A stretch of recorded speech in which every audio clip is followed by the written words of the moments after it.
The thing about the history is that it's important you take your values forward that are important to you forward, but that you don't make the same mistakes twice. There's a number of significant places that we now have opportunity to recognise. For many of our people here living in Christchurch would be totally unaware of the history pre-European times, and now we have opportunity to ensure that that's revealed. Yeah. There have been 3 phases in this city, 3 historical phases. There's the pre-contact Ngāi Tahu period. I mean, this place was teeming with Ngāi Tahu people.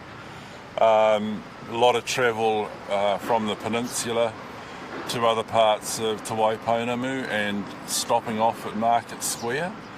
So that was all pre-contact. So that, for me, that is the first phase of the city.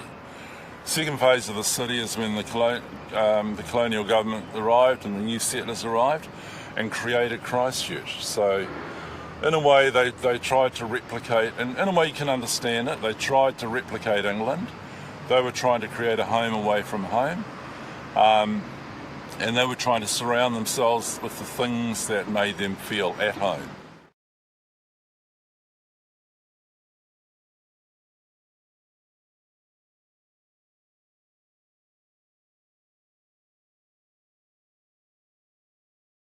Now, you even look around here, the trees that were planted, the way that the city's been designed, a lot of it is reminiscent of England. And in a way, that was really the post-contact phase of the development of this city.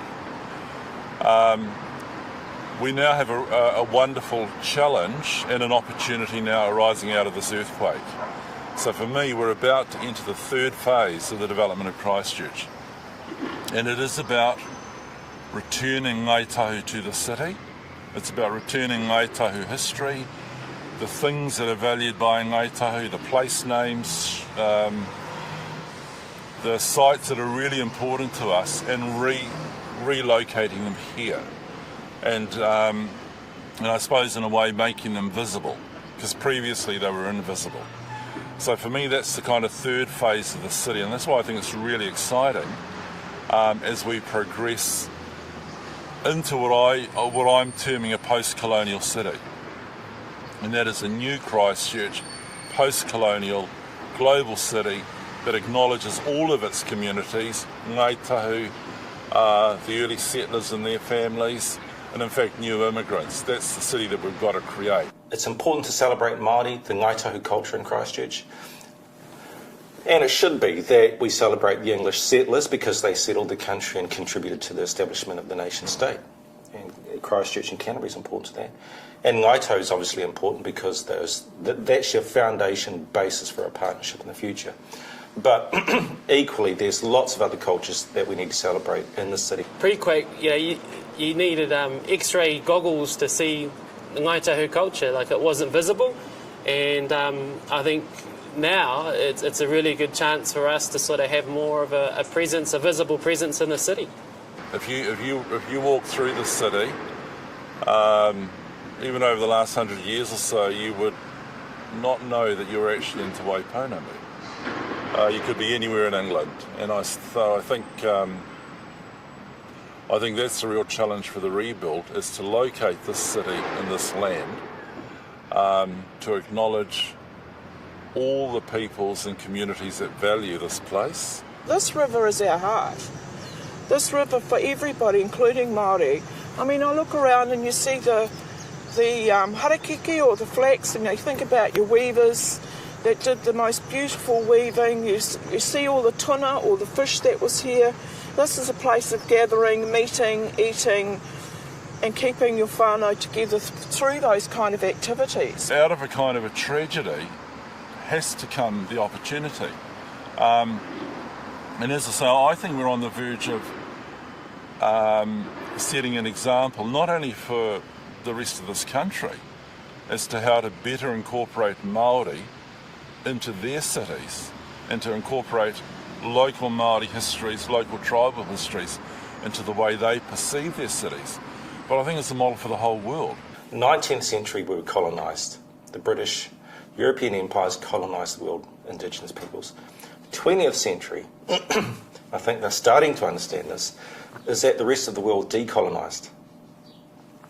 Now, the 21st century is going to be about peoples, First Nation peoples, indigenising Western institutions to represent their own identities. And it's going to be more than just putting a carving over the hospital entryway. It'll be about incorporating New Zealand values which are really about equity and fairness, aren't they? With Māori values of their relationship to the land and caring for people. So that's where the challenge is going to be, balancing that up against economic, financial needs and the need to make a profit within the capitalist system. I think the key thing would be, I suppose, working together. Like everyone's been forced to behave and to think different. Nothing's as it was. Everyone, it's like the new normal. Everything has to be done differently. And so I suppose in that way it's redefined the role that iwi can play in our local community and taking a really strong leadership role, because I mean at the end of the day Ngaitahu's not going anywhere, and the same goes for our Māori community. So I think it's really a chance for everyone to step up, and I think as a community to wrap around supports around developing our own people to play a big role in the rebuild. It's been absolutely essential to include Ngaitahu in the strategic visioning of what the city is going to be. But it's not just enough to have a vision or a story, and what we say in Māori is a moimoia, a dream. You've actually got to anchor that dream to something real. So I'm not just interested in the dreaming. As a planner and as a Ngaitahu planner, I'm really keen to ensure that vision and that dream becomes a reality. I'm very positive. This is a place that many of us love and care about. The words kia kaha, although it means strong, it means courageous, and it was said a lot at the time during our most significant time, that dreadful event that happened to all of us here. There's a saying called ake ake kia kaha, and that's to carry on, that's to go on forever and ever, to fight, to be strong. That comes from the song from the Māori Battalion, and at the end they say ake ake kia kaha e, which means we'll go on forever. And those words are very significant now here for Christchurch.